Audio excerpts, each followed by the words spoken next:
ನಮಸ್ತೆ ಫ್ರೆಂಡ್ಸ್, ಗೃಹಿಣಿ ಚಾನೆಲ್ಗೆ ಸುಸ್ವಾಗತ. ಇವತ್ತು ನಾನು ನಿಮಗೆ ಕಟೋರಿ ಬ್ಲೌಸ್ ಹೊಲಿಯೋದು ಹೇಗೆ ಅಂತ ತೋರಿಸ್ಕೊಡ್ತೀನಿ. ಅಂದರೆ ನಾನು ನಿಮಗೆ ಹಿಂದಿನ ವಿಡಿಯೋದಲ್ಲಿ ಈ ಕಟೋರಿ ಬ್ಲೌಸನ್ನು ಪೇಪರ್ ಕಟಿಂಗ್ ಮಾಡಿಬಿಟ್ಟು ಈ ರೀತಿ ಲೈನಿಂಗ್ ಬಟ್ಟೆ ಮತ್ತು ಸ್ಯಾರಿ ಬಟ್ಟೆನಲ್ಲಿ ಕಟ್ ಮಾಡೋದನ್ನು ವಿವರವಾಗಿ ತೋರಿಸಿದ್ದೀನಿ. ಅದರ ಲಿಂಕನ್ನು ನಾನು ಕೆಳಗಡೆ ಡಿಸ್ಕ್ರಿಪ್ಷನ್ ಬಾಕ್ಸ್ನಲ್ಲಿ ಹಾಕಿದ್ದೀನಿ. ಅಲ್ಲಿ ಟೈಲರಿಂಗ್ ಅಂತ ಮತ್ತು ಬ್ಲೌಸ್ ಸ್ಟಿಚಿಂಗ್ ಅಂತ 2 ಪ್ಲೇಲಿಸ್ಟ್ ಲಿಂಕನ್ನು ಕೂಡ ಹಾಕಿದ್ದೀನಿ. ಆ ಪ್ಲೇಲಿಸ್ಟ್ ಒಳಗೆ ಈ ಕಟೋರಿ ಬ್ಲೌಸ್ ಪೇಪರ್ ಕಟಿಂಗ್ ಮಾಡಿರೋದು ಮತ್ತು ಲೈನಿಂಗ್ ಬಟ್ಟೆ ಹಾಗೆಯೇ ಸ್ಯಾರಿ ಬಟ್ಟೆ ಕಟ್ ಮಾಡಿರೋ ವಿಡಿಯೋನ ಕೂಡ ಹಾಕಿದ್ದೀನಿ. ನೀವೊಂದು ಸರ್ತಿ ಆ ವಿಡಿಯೋನ ನೋಡಿಬಿಟ್ಟು ಅದೇ ರೀತಿಯಲ್ಲಿ ನೀವು ಕಟೋರಿನ ಬಟ್ಟೆ ಮೇಲೆ ಮತ್ತು ಅಂದರೆ ಲೈನಿಂಗ್ ಬಟ್ಟೆ ಮೇಲೆ ಮತ್ತು ಸ್ಯಾರಿ ಬಟ್ಟೆ ಮೇಲೆ ಕಟ್ ಮಾಡ್ಕೊಳ್ಳಿ. ಹಾಗೆಯೇ ಇನ್ನೂ ನೀವು ನನ್ನ ಚಾನೆಲ್ನ ಸಬ್ಸ್ಕ್ರೈಬ್ ಮಾಡದೇ ಇದ್ದರೆ ಅಥವಾ ಹೊಸ ವ್ಯೂವರ್ಸ್ ಆಗಿದ್ದಲ್ಲಿ ಕೆಳಗಡೆ ಸಬ್ಸ್ಕ್ರೈಬ್ ಅಂತ ಬಟನ್ ಇದೆಯಲ್ವಾ, ಅದನ್ನು ಪ್ರೆಸ್ ಮಾಡಿ. ಆಗ ಬೆಲ್ ಐಕಾನ್ ಬರುತ್ತೆ, ಅದನ್ನು ಪ್ರೆಸ್ ಮಾಡಿ. ಆಗ ಆಲ್ ಅಂತ ಆಪ್ಷನ್ ಬರುತ್ತೆ, ಅದನ್ನು ಪ್ರೆಸ್ ಮಾಡಿಬಿಟ್ರೆ ನಾನು ಈ ರೀತಿ ವಿಡಿಯೋಗಳನ್ನು ಅಪ್ಲೋಡ್ ಮಾಡ್ತಾನೆ ಇರ್ತೀನಿ. ನಾನು ಅಪ್ಲೋಡ್ ಮಾಡಿದ ತಕ್ಷಣ ನಿಮಗೆ ಆ ವಿಡಿಯೋನ ನೋಡಲಿಕ್ಕೆ ಸಹಾಯ ಆಗುತ್ತೆ. ಓಕೆ, ಇನ್ನು ಲೇಟ್ ಮಾಡೋದು ಬೇಡ. ಯಾವ ರೀತಿ ಕಟೋರಿ ಬ್ಲೌಸನ್ನು ಹೊಲಿಯೋದು ಅಂತ ನೋಡೋಣ ಬನ್ನಿ. ಈಗಾಗಲೇ ನಾನು ನಿಮಗೆ ಹಿಂದಿನ ವಿಡಿಯೋಗಳಲ್ಲಿ ಕಟೋರಿ ಬ್ಲೌಸನ್ನು ಯಾವ ರೀತಿ ಪೇಪರ್ ಕಟಿಂಗ್ ಮಾಡಬೇಕು ಮತ್ತು ಪೇಪರ್ ಕಟಿಂಗನ್ನು ಇಟ್ಬಿಟ್ಟು ಲೈನಿಂಗ್ ಬಟ್ಟೆನ ಹಾಗೆಯೇ ಈ ಸ್ಯಾರಿ ಬಟ್ಟೆನ ಹೇಗೆ ಕಟ್ ಮಾಡಬೇಕು ಅನ್ನೋದ್ರ ಬಗ್ಗೆ ವಿವರವಾಗಿ ಹೇಳಿದ್ದೀನಿ.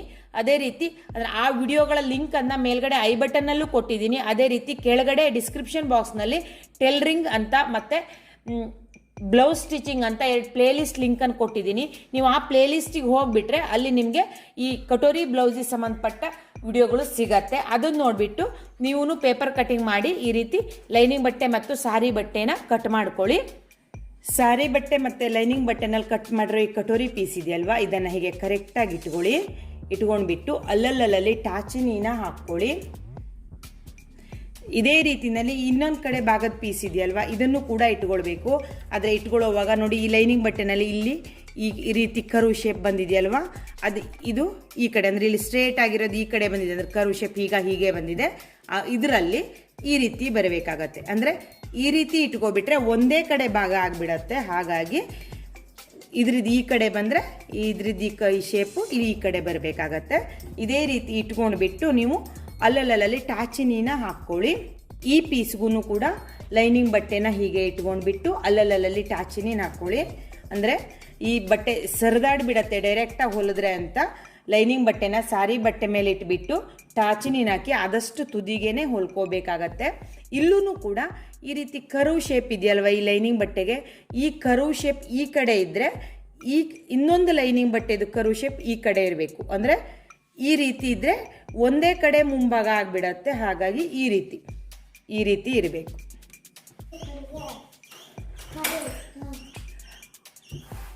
ಸ್ಯಾರಿ ಬಟ್ಟೆನಲ್ಲಿ ಯಾವುದೇ ರೀತಿ ಸುಕ್ಕಿಲ್ಲದೆ ಇರೋ ಹಾಗೆ ಮಾಡ್ಕೊಂಡ್ಬಿಟ್ಟು ಅಲ್ಲಲ್ಲಿ ಟಾಚಿನೀನ ಹಾಕ್ಕೊಳ್ಳಿ.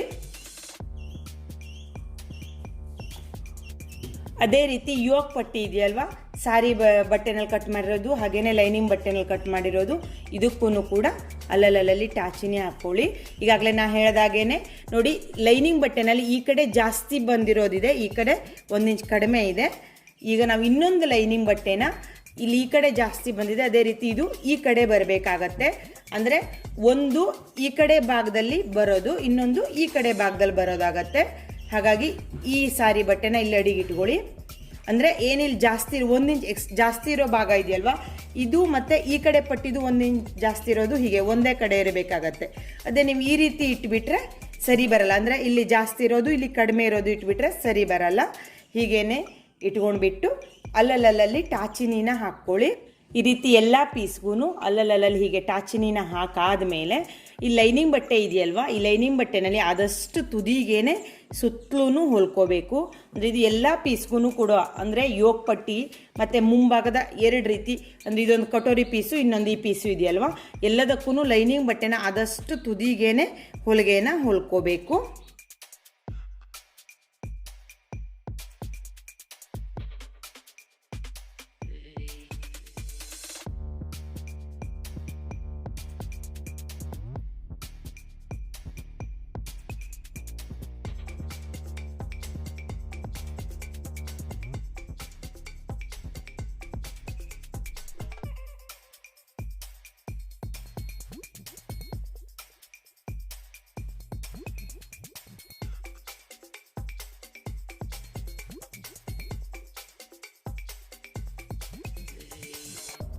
ಎಲ್ಲದಕ್ಕೂ ಹೀಗೆ ಸೈಡ್ ಹೊಲ್ದಾದ್ಮೇಲೆ ಟಾಚಿನಿನ ತೆಗೆದುಬಿಡಿ.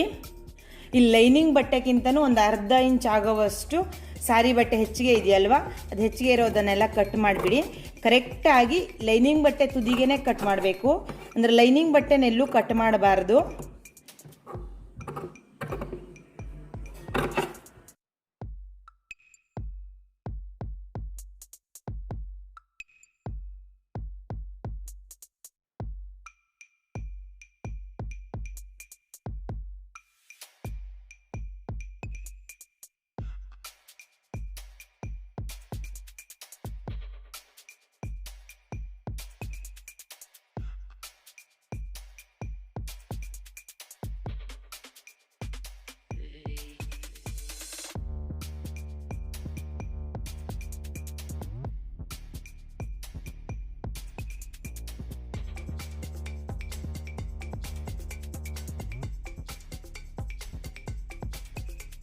ಈ ಕಟೋರಿ ಪೀಸ್ ಕಟ್ ಮಾಡಿದ್ದ ಪೇಪರ್ ಕಟ್ಟಿಂಗ್ ಆಗಿದೆ. ಇದಕ್ಕೆ ನೋಡಿ ಇಲ್ಲಿ ಟಕ್ಸಿನ ಉದ್ದ ಅಂದರೆ ಇಲ್ಲಿಂದ ಇಲ್ಲಿ ಮಾರ್ಕ್ ಮಾಡಿದ್ದೀನಲ್ವಾ, ಇದು 3.5 ಇಂಚ್ ಇದೆ. ಹಾಗಾಗಿ ಇಲ್ಲೂ ಕೂಡ ನೋಡಿ ಇಲ್ಲಿ ಈ ಮೂಲೆ ಇದೆಯಲ್ವ, ನಾನು ಲೈನಿಂಗ್ ಬಟ್ಟೆ ಮೇಲ್ಗಡೆ ಬರೋ ಹಾಗೆ ಇಟ್ಕೊಂಡಿದ್ದೆ, ಇದು ಸಾರಿ ಬಟ್ಟೆ. ಇಲ್ಲೂ ಕೂಡ 3.5 ಇಂಚ್ಗೆ ಕರೆಕ್ಟಾಗಿ ಇಲ್ಲಿ ಹೀಗೆ ಹೀಗೆ ಬಂದಿದೆಯಲ್ವ, ಇಲ್ಲಿ ಅಂದರೆ ನೋಡಿ ಇಲ್ಲಿ 3.5 ಇಂಚ್ಗೆ ಒಂದು ಸ್ಟ್ರೇಟಾಗಿ ಮಾರ್ಕನ್ನು ಮಾಡ್ಕೊಳ್ಳಿ. ನೋಡಿ ಇಲ್ಲಿ ಅಂದರೆ ಈ ಟಕ್ಸಿನ ಅಗಲ 1.5 ಇಂಚ್ ತೆಗೆದುಕೊಂಡಿದ್ವಿ, ಹಾಗಾಗಿ ಇಲ್ಲೂ ಕೂಡ 1.5 ಇಂಚ್ಗೆ ಹೀಗೆ ಒಂದು ಮಾರ್ಕ್ ಮಾಡ್ಕೊಳ್ಳಿ. ಇಲ್ಲಿ ಮಧ್ಯದಲ್ಲಿ ಮಾರ್ಕ್ ಮಾಡಿದ್ದೀವಲ್ವ, ಕರೆಕ್ಟಾಗಿ ಹೀಗೆ ಮೂಲೆನಲ್ಲೇ ಮಡ್ಚ್ಕೊಳ್ಳಿ. ಕರೆಕ್ಟಾಗಿ ಏನು ಈ ಕಡೆ ಮತ್ತು ಈ ಕಡೆ ಒಂದೇ ಸಮ ಹೀಗೆ ಬರೋ ಹಾಗೆ ಇಟ್ಕೊಳ್ಳಿ. ಇಲ್ಲಿ ಮಾರ್ಕ್ ಇದೆಯಲ್ವ, ಇಲ್ಲಿಂದ ಇಲ್ಲಿಗೆ ಕ್ರಾಸ್ ಆಗಿ ಹೀಗೆ ಹೊಲ್ಕೋಬೇಕು. ನೋಡಿ ಇನ್ನೊಮ್ಮೆ ಮಾರ್ಕ್ ಮಾಡಿ ತೋರಿಸ್ತೀನಿ. ಈ ರೀತಿ ಹೀಗೆ ಕ್ರಾಸ್ ಆಗಿ ಹೊಲ್ಕೋಬೇಕಾಗತ್ತೆ.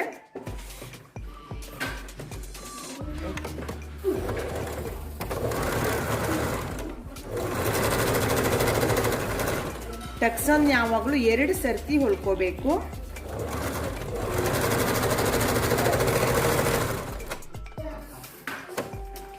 ನೋಡಿ ಇಲ್ಲಿ ಟಕ್ಸ್ ರೆಡಿ ಆಯಿತು. ಈಗ ಈ ಕಡೆ ಭಾಗ ಇದೆಯಲ್ವ, ಇದನ್ನ ಜಾಯಿಂಟ್ ಮಾಡೋಣ. ಈಗ ಈ ಪೀಸ್ ಇದೆಯಲ್ವ, ಇದಕ್ಕೆ ಕರೆಕ್ಟಾಗಿ ನೋಡಿ ಇಲ್ಲಿ ಸ್ಟ್ರೇಟ್ ಆಗಿದೆಯಲ್ವ, ಇಲ್ಲೂ ಈ ಟಕ್ಸ್ ಭಾಗ ಸ್ಟ್ರೇಟ್ ಆಗಿ ಬರೋದು ಹೀಗೆ ಇಟ್ಕೊಳ್ಳಿ. ಇದು ಸಾರಿ ಬಟ್ಟೆ ಆಗಿದೆ, ಅಂದರೆ ಬ್ಲೌಸಿನ ಮೇಲ್ಗಡೆ ಮೈ, ಇದೂ ಕೂಡ ಮೇಲ್ಗಡೆ ಮೈ ಆಗಿದೆ. ಕರೆಕ್ಟಾಗಿ ಹೀಗೆ ಇಟ್ಕೊಂಡ್ಬಿಟ್ಟು ಈ ಕಡೆಯಿಂದ ಅರ್ಧ ಇಂಚ್ ಅಗಲಕ್ಕೆ ಹೀಗೆ ನಿಧಾನವಾಗಿ ಹೀಗೆ ಒಂದೇ ಸಮ ಹೀಗೆ ಇಟ್ಕೊಳ್ತಾ ಹೊಲಿತಾ ಹೋಗಿ.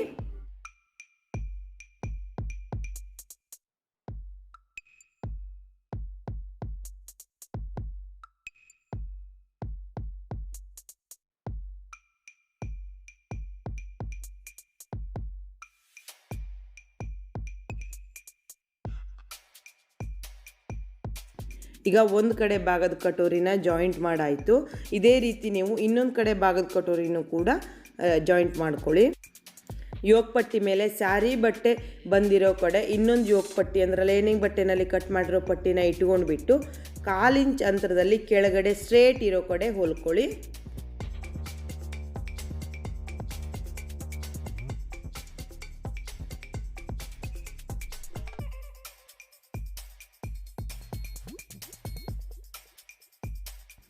ಇಲ್ಲಿ ಲೈನಿಂಗ್ ಬಟ್ಟೆ ಮತ್ತು ಸಾರಿ ಬಟ್ಟೆ ಇರೋ ಯೋಗ ಪಟ್ಟಿನ ಜಾಯಿಂಟ್ ಮಾಡಿದ್ದೀವಲ್ವ, ಕರೆಕ್ಟಾಗಿ ಈ ಹಿಂದ್ಗಡೆ ಇರೋ ಮಾರ್ಜಿನ್ ರೀತಿ ಪಟ್ಟಿ ಬಂದಿದೆಯಲ್ಲ, ಅದನ್ನು ಈ ಲೈನಿಂಗ್ ಬಟ್ಟೆ ಇರೋ ಕಡೆ ಫೋಲ್ಡ್ ಮಾಡ್ಕೊಂಡ್ಬಿಟ್ಟು ಲೈನಿಂಗ್ ಬಟ್ಟೆ ಪಟ್ಟಿ ತುದಿಗೆ ಆದಷ್ಟು ತುದಿಗೇನೆ ಒಂದು ಹೊಲಿಗೆನ ಹಾಕ್ಕೊಳ್ಳಿ.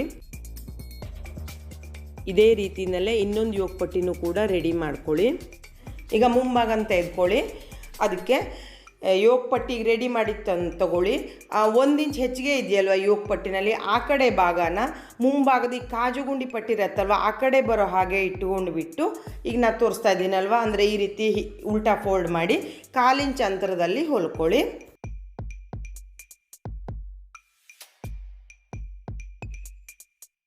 ಇಲ್ಲಿ ಟಕ್ಸ್ ಹತ್ರ ಬಂದ ಕೂಡಲೇ ಟಕ್ಸನ್ನು ಈ ರೀತಿ ಫೋಲ್ಡ್ ಮಾಡಿ ಟ್ರಯಾಂಗಲ್ ರೀತಿ ಮಾಡ್ಕೊಳ್ಳಿ. ಅಂದರೆ ಕೆಲವೊಬ್ಬರು ಇಲ್ಲಿ ಮಧ್ಯದಲ್ಲಿ ಕಟ್ ಮಾಡಿಬಿಡ್ತಾರೆ. ಅಂದರೆ ನೋಡಿ ಈ ರೀತಿ ಚಾಕ್ನಲ್ಲಿ ಮಾರ್ಕ್ ಮಾಡಿದ್ನಲ್ವ, ಇಲ್ಲೇ ಕಟ್ ಮಾಡಿಬಿಟ್ಟು ಓವರ್ಲಾಕ್ ಕೂಡ ಮಾಡ್ಕೊಳ್ಬೋದು. ಆದರೆ ನಾನು ಈ ರೀತಿ ಟ್ರಯಾಂಗಲ್ ಆಗಿ ಫೋಲ್ಡ್ ಮಾಡ್ತೀನಿ. ಅಂದರೆ ಈ ಕಟೋರಿ ಬ್ಲೌಸ್ಗೆ ಟಕ್ಸ್ 1.5 ಇಂಚ್ ಇರುತ್ತೆ. ಅಂದರೆ ಅಗಲ ಜಾಸ್ತಿ ಇರೋದ್ರಿಂದ ಕೆಲವೊಬ್ರು ಈ ರೀತಿ ಕಟ್ ಮಾಡ್ಕೊಳ್ತಾರೆ. ಮೇಲ್ಗಡೆ ಮೈನ ಉಲ್ಟಾ ಸರ್ಕಲ್ ರೀತಿಯಲ್ಲಿ ಮಡ್ತಾ ಬನ್ನಿ. ಈಗ ಯೋಗ್ ಪಟ್ಟಿದ ಎರಡೂ ಕಡೆ ತುದಿನೂ ಸಿಗತ್ತೆ. ಅಂದರೆ ಮುಂಭಾಗಕ್ಕೆ ಜಾಯಿಂಟ್ ಮಾಡಿದ ತುದಿ ಉಂಟಲ್ವ, ಅದಕ್ಕೆ ಈಗ ಇನ್ನೊಂದು ಲೈನಿಂಗ್ ಬಟ್ಟೆ ಯೋಗ್ ಪಟ್ಟಿ ತುದಿ ಇದೆಯಲ್ವ ಅದನ್ನು ಸೇರಿಸ್ಕೊಂಡ್ಬಿಟ್ಟು 1/4 ಇಂಚ್ ಅಂತರದಲ್ಲಿ ಹೊಲಿತಾ ಹೋಗಿ.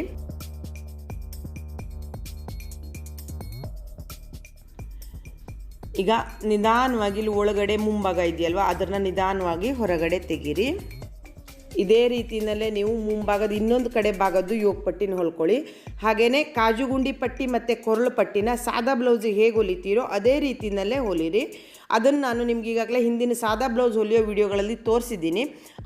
ಆದ್ರೂ ನಿಮಗೆ ಕನ್ಫ್ಯೂಷನ್ ಆಗ್ತಾ ಇದೆ ಕಾಜುಗುಂಡಿ ಪಟ್ಟಿ ಮತ್ತು ಕೊರಳು ಪಟ್ಟಿ ಹೊಲಿಯೋದ್ರಲ್ಲಿ ಅಂತಾದರೆ ನಾನು ಆ ವಿಡಿಯೋಗಳನ್ನು ಟೈಲರಿಂಗ್ ಮತ್ತು ಬ್ಲೌಸ್ ಸ್ಟಿಚಿಂಗ್ ಅನ್ನೋ ಪ್ಲೇಲಿಸ್ಟಲ್ಲಿ ಹಾಕಿದ್ದೀನಿ.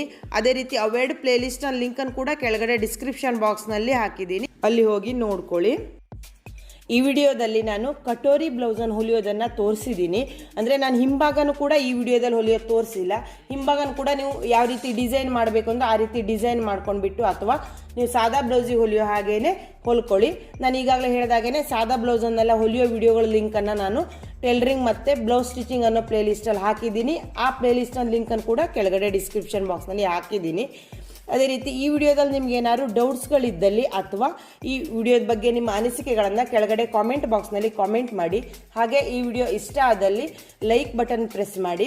ನೀವು ಕೊಡೋ ಈ ಕಾಮೆಂಟ್ಸು ಮತ್ತು ಲೈಕ್ಸ್ಗಳೇ ನನಗೆ ಈ ರೀತಿ ವಿಡಿಯೋಗಳನ್ನು ಮಾಡಲಿಕ್ಕೆ ಪ್ರೋತ್ಸಾಹ ಸಿಕ್ಕಂತಾಗತ್ತೆ.